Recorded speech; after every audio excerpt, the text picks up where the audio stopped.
ఈరోజు America F1 వీసాలని రద్దు చేస్తూ వాటిని అమెరికాలోకి విద్యార్థులు ఇతర దేశాల విద్యార్థులు వచ్చి చదువుకోకుండా ఉండేదాని కోసం కొన్ని నిబంధనలు తీసుకొని వచ్చింది.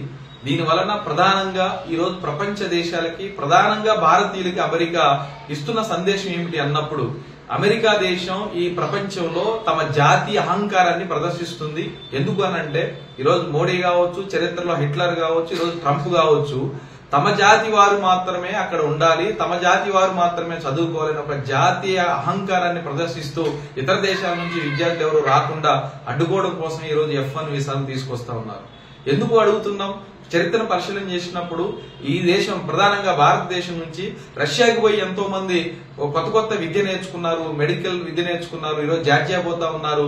అలాగే రష్యాతో పాటు ఉన్నటువంటి ఇతర దేశాలకు పోయారు, ఇప్పుడు చైనాకు పోతున్నారు, ఇతర దేశాల నుంచి భారతదేశానికి వస్తున్నారు, అమెరికాకి పోతున్నారు. కానీ మా విద్యార్థులే ఉండాలి, మా విద్యార్థులు చదువుకోవాలని ఒక జాతి దురహంకారాన్ని ఈరోజు అమెరికా ప్రదర్శిస్తా ఉంది. దాంతో పాటు అసలు అమెరికానే ఈ ప్రపంచంలో ప్రపంచీకరణ కావాలని, గ్లోబలైజేషన్ ఉండాలని, స్వేచ్ఛగా మార్కెట్ లోకి ఎవరి దేశ వస్తువులను అమ్ముకోవాలని చెప్పి ఒక గ్లోబలైజేషన్ సిస్టాన్ని మొదట తీసుకొచ్చింది అమెరికా. వాళ్ళ దేశపు వస్తువుని ఈ ప్రపంచం మొత్తం, అది సైనికుల దగ్గర నుంచి వాడే ఆయుధాల దగ్గర నుంచి ఈరోజు కూరగాయలు వరకు, బొగ్గు వరకు కూడా ఇతర దేశాలకు మొత్తాన్ని కూడా తమ దేశం నుంచి కిందికి తీసుకొస్తున్న పరిస్థితి, అమ్ముకుంటున్న పరిస్థితి ఉన్నది.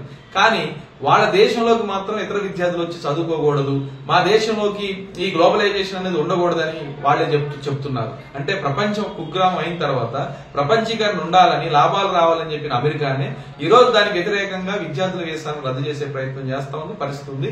కాబట్టి ఇది పక్కాగా జాతి దురహంకారంతో చేస్తున్నటువంటి జాతి దురహంకార చర్యగా మేము భావిస్తా ఉన్నాం. కాబట్టి దీని మీద భారత ప్రభుత్వం ఈ రోజు అమెరికా అధ్యక్షుడి చెప్పుల్లో కాలు పెట్టే ప్రయత్నం చేస్తా ఉన్నటువంటి పరిస్థితి కూడా ఉంది. కాబట్టి ఇది కూడా భారతదేశం కూడా తక్షణం స్పందించాలి, అక్కడికి భారతీయ విద్యార్థులు వెళ్ళి చదువుకునే అవకాశాలు కల్పించాలి.